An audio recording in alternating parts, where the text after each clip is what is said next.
is shocking to know that our correction facilities hold more than 2.3 million prisoners, and that our active duty soldiers that are full-time is 1.3 million. It's just startling to know that there's less people protecting our country than there is people in the prison systems. Hi, my name is Truman Smith, and I just want to talk a little bit about how mass incarceration is bad for our country. Three things I want to talk about are: it's expensive, the criminal system targets poor communities and minorities, and incarceration doesn't reduce crime. So the first point I want to talk about is how it's expensive. So the first point is, as Americans, we wonder what our taxpayer dollars get put towards to. One of those major contributing costs is that we pay so much money for 2.3 million prisoners incarcerated annually at the local, state, and federal levels. This costs us so much money. I mean, just for one inmate, it costs $83.89 a day, and that's just for one day. For a year, it's roughly $30,000.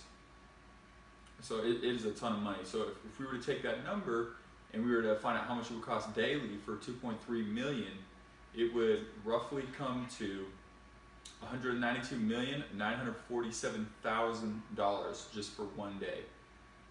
Now, if we were to do that for the year, for all 2.3 million prisoners nationally in all of our incarceration facilities, it would be $11,023,146,000. That's a lot of money. That money can be put towards other things. It could really help the inner city schools with better education, which would stop a lot of the problems as far as these children being raised up in these homes without people, without their parents being able to teach them the things that they need, so that they're not thrown into the system as well and effectively in the same habits as their parents. So the second point I want to talk about is the criminal system targets poor communities and minorities. Imprisonment has become racially polarized. In 2008, African Americans made up around 40% of the prison population, but less than 50% of the U.S. population. Latinos were also represented as making up over 20% of the prison population and just 15% of the U.S. population. This means that the employment-related effects of incarceration are more pronounced with those minority populations. And this is according to Prisons Bureau in March 2015. This will make sense of why unemployment rates are higher with minority groups, especially African Americans. It seems to me that this is a failed system if minorities cannot get back up on their feet. This is really concerning that these minorities and these poor communities are being targeted in the way that they are, and it's making it very hard for employment for them to be able to not be in a revolving door to where they're not getting the opportunities that other people are getting. So that percentage number is higher in prison than it is in the civilian side. That's definitely a problem.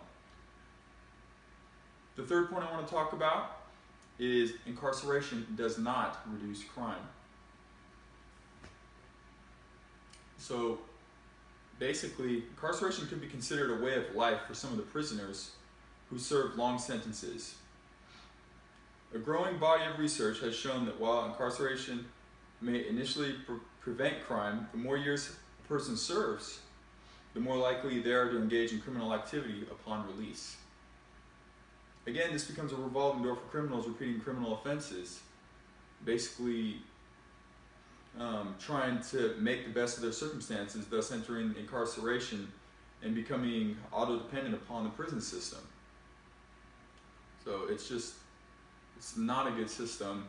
There needs definitely to be developmental programs, therapies.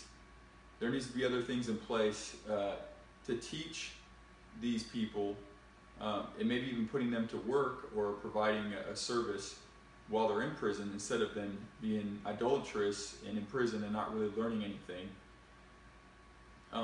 So there could definitely be some reform on that.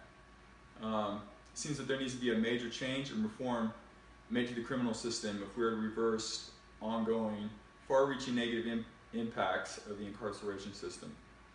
In conclusion, I spoke about there's three things: that it's expensive, that the criminal system targets poor communities and minorities, and incarceration doesn't reduce crime. So I hope you enjoyed learning a little bit about how all these things can negatively affect our country, and I hope you guys enjoyed the speech. Thank you.